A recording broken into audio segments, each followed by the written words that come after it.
ZCAR stock analysis next week, Monday and onward. Is it a buy or not? Watch this 1 minute video till the end to find out. So, Zoomcar Holdings sitting at 18 cents, 72% up for the day. That's crazy amount. Just observing the chart, you know, like this is how it's gonna look like. Boom.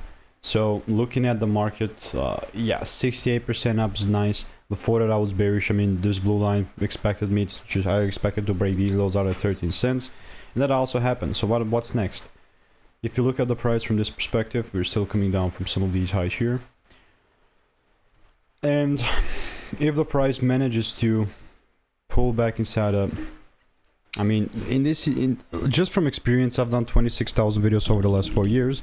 And briefly speaking, in these situations, I wouldn't be bullish unless there is a full double break candle close. But for right now, like, even in situations like this, most of the time it just delivers lower. But without a serious, not serious, but like a clean double break, I'm not taking a lower. So that's, if there is not double break, I'm not taking a lower. If you want to learn the strategy for free, check the first link in the description. I'll see you in the next one.